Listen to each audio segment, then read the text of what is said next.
Hello crafters, here we are with another video trying to finish up the other tutorial that I got so many requests on, which was how I made these little specimen. And I used them, I did them in a little coin capsule, and I inked it up with some alcohol inks and applied some fabric behind it, and this is what we ended up with. So for this one here, I actually stuck the label on the back because I thought that made it sort of fun and interactive. But we'll take a look at how I made these. This one here is just a clear one that I made to look kind of like a slide that you would see in a science lab. I just put some glossy accents in the bottom and stuck some botanicals directly into it. So let's get started. Let me set these ones aside and we'll look at some of the pieces that you need. In order to get started, I'm using these nice clear coin capsules. They have a little notch that lets you know where you're supposed to take them apart. So I'm going to set up a couple of these just because they're quick to crank out and it makes it fun. And then I'll show you some different options for what we can do with them. I'm going to do, 5, I guess, today with you. I like to use a Q-tip for this. You're going to take some alcohol ink. I'm using Latte. I found that gave a really nice color if you weren't going to have any papers or anything in it. And I take and I tip it and I stick one drop in on the edge and roll it around. Now this is where I like the Q-tip. I do not like this ring that is forming. Can you see that? Let me put a piece of paper behind it. Do you see that ring that's forming there? I don't want that ring to be dark like that. So I'm just going to blur it out with my Q-tip. If you find that this gives you too streaky a look or it's just too dark for you, this is where the alcohol comes in. A little bit of isopropyl rubbing alcohol in a spray bottle. I'll give it a little shot. And then we have a whole lot more dry time to work with here. And doing this will actually give it just the tiniest hint of color instead of a really rich, deep color. And you can see the difference when I put them side by side. It's funny though, because when I'm holding it up, I don't really see it. So now I can actually just take this Q-tip and swoosh it around inside with all of that leftover alcohol and ink, and it is going to ever so slightly color them. I hope you can see the difference between those two. If at any point you think that you want more color, you can absolutely add more. I've done this with oregano as well. It gave a slightly green hue. I felt it was a little bit darker green than I wanted, but it still works for making it look nice and old. So we are going to crank through these real quick because it just takes a second for that alcohol to dry.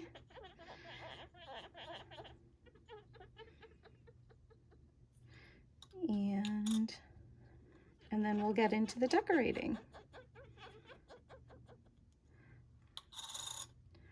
Like I said, I like to rub that Q-tip because the Q-tip picks up all of that ink up on its sides as well. So you can use that to color the edges, which helps to give you a really nice finished look when you're all done. If you want it to be more clear in the center, you could just do a ring around the edge like this, and that'll only make the edges look yellowed. So we'll do that with these last two and see what we think when we get down to it at the end. All right, so now that those are all colored, we can move on to the next part. For this, I made a bunch of circles. I just used my 1-inch circle punch because it just so happened that these pieces are a little bit larger than my 1-inch circle part. So you can see how it moves around. It still has a little more than 1/4 of an inch in there. And then I took this and I just inked up the edges. For that, I'm gonna scoop these up. I just used my Memento Rich Cocoa because I do like that chocolatey color when I'm working with things like this. And I just ran around the edge. This was just to give it a little bit of scrunch to match the inside bit. And you don't have to do both sides because it's not actually going to be seen from both sides. I'm going to keep my dauber here because I still need that. But then I took a scrap of fabric. Now, if I'd had cheesecloth, I would have used it, but I just happened to have this really neutral linen fabric. And what I did was just kind of fold it up a whole bunch of times so that I could cut more at once. I set my circle on top. I trimmed off the excess. And then I literally just followed a little bit larger since we had that extra space. I just cut around the circle a tiny bit larger. Now I have to say this fabric worked out better than I was thinking it was going to because it has all that fun natural texture in it, and it has little hints of browns, which I liked, the little flecks. But once I was done doing this, I essentially took and pinched my little circles, my fabric circles, between two of my paper circles. And I took my dauber and I just roughed up the edges while inking them. So I just kind of scruffed it on there to get all raggedy looking, and to give it a little bit of distressing color on the edge of the fabric so that it wasn't just the glass or, well, the plastic that got to looking scruffy. I pinched off the little random threads that were excess that were dangling, and there I had it, a nice stack of inked edge fabric. And I really liked the way that that looked. I then took a little tiny dot of glue, and right now I'm using Glossy Accents, but you could use whatever glue you like. The Glossy Accents actually is probably not the best glue for this. It's just what I happen to have on my desk since I'm working with these clear stickers afterwards. And I stuck a dot on there to try to get the two, not enough, to stick together. And I left them to dry. And I ended up with a little tub full of them. So I have lots of them to choose from. Some I inked with a slightly more, I had dipped my dauber in some green. So I have some green edged ones, some cocoa edged ones, some vintage photo, lots of different colors. At any rate, I just made a little tub of them so that I would have them for later.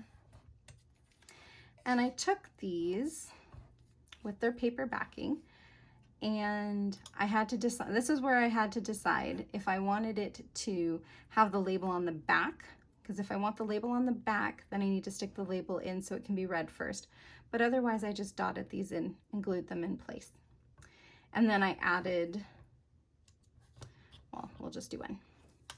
So I'm going to put a dot of glue on the back of this, and I'm going to glue it in. You don't have to glue it in first. You could attach everything to it and then glue it in. But I found that I liked being able to figure out the placement that I wanted more when I was doing it inside the lip. So this is just a butterfly sticker that I got from a craft store, Hobby Lobby, I think. And when I peeled it off, I just made sure that I gave it a good fold to bend its wings up. And this is where all of that comes in really handy when you have special little tools. I think my favorite was my Cricut hook because I was able to do it, my weeding tool, because I was really able to get it to go just where I wanted it. But I used the tip and press it just the center of that butterfly into the glue. So if you look at it from the side, you can see the wings are still raised. And I know we can see under those right now, but we won't be able to once we've finished putting the other pieces in and the lid on top. It'll smush the wings down a little bit, but since we've had them folded up, it'll still leave a little gap, which gives a really beautiful effect. In this little tub, I have some labels that I like. Some I've inked, some I haven't, so we may have to ink together. I apologize. I know that's probably one of those things that takes the longest and where crafters are all so busy doing. And let's see, kind of like, oh, too much red. That's a botanical specimen. Let's see about this one. No. I did not plan enough, apparently. Yep, I like that one. So let me get this guy out real quick so I can ink up his edges. And I'm going to use that same cocoa ink, rich cocoa ink, and ink up my edges. These were just fussy cut labels that I got from the, oh, it was either Artie Mays or Love Junk Journals.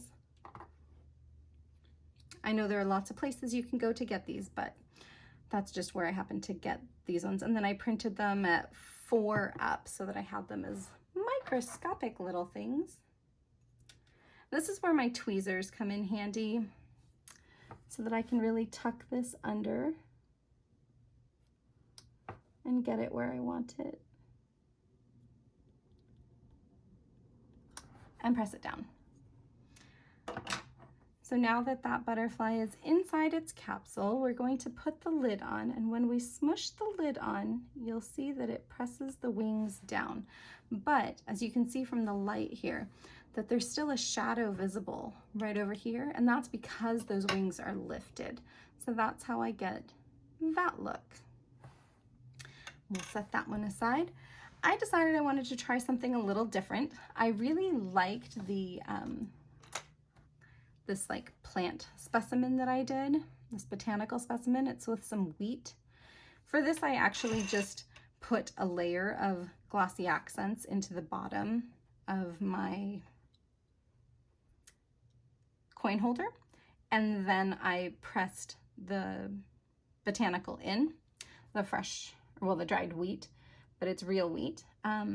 But this time I want to try it with some stickers. So these were some stickers that I found, and they were clear edged stickers, and I just stuck them together, front and back, so that I could have a reversible specimen.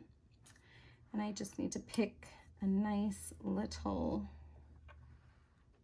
label to go with that. I think that's going to be the winner. I already like the way that looks. So I'm going to ink up my edges. Now, since this one will be seen from the front and the back, I do not want the paper to look brand new and fresh. So I'm going to give a little bit of ink even to the back of the paper so that it looks a little bit more aged. And then I'm going to give us a dot here. And I'm going to press my entomology specimen label into that. And a dot there. So with glossy accents, occasionally you get bubbles. I don't know if you can see that, but I'm going to poke the bubble out. That's actually why I have a lot of these tools. You could use a pin. This happens to be an upholstery pin. I like them because they have the big head at the end and they're really sturdy. But the best tool for putting in a butterfly I've found is one that has a nice flat edge like this, where I can really just wrap my butterfly wings around it and push him in.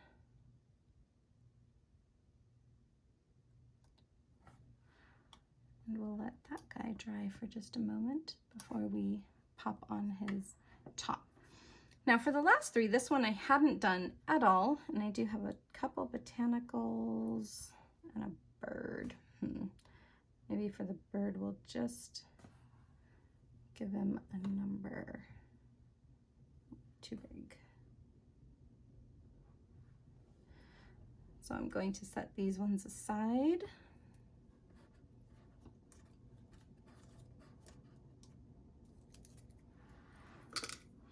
All right, and these are just from a clear sheet of stickers that I had, and I just punched out my 1-inch circle from the sticker sheet with my 1-inch circle punch. And now I'm just going to peel off the actual sticker. So it's already cut for me and I don't have to try to figure out how it's going to fit in there. And this is when tweezers come in handy again, folks, so that if you have ink on your fingers, you don't get it into your specimen. And I'm going to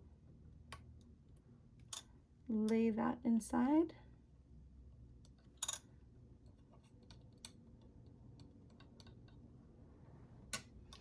And using the back, I'm gonna make sure that I've gotten rid of all of my air bubbles, just like laying a piece of vinyl from your Cricut machine.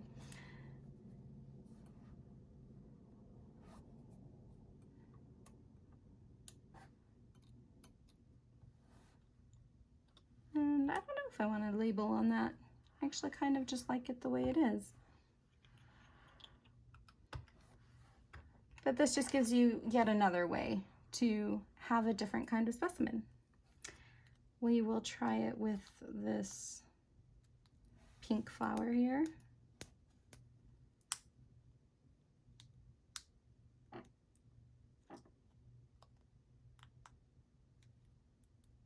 There we go. All right. So we'll take that pink flower and set it down inside. And running from the center out to the edges, we will apply pressure and get that all stuck in. Put a lid on it and you've got another specimen. Last but not least, I'm gonna do this little bird because I thought he was so cute. And I like birds. I have a feeling that a lot of you would like birds as well. So we'll give this little guy a try.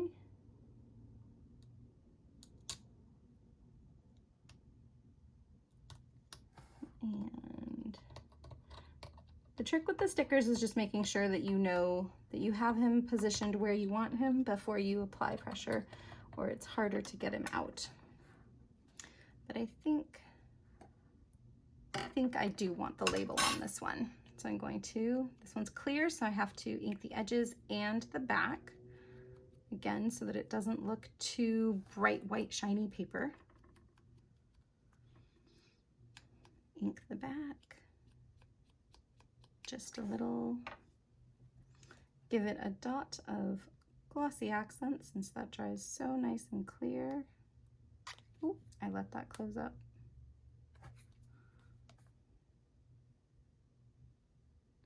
Oh no, I've lost it. There we go.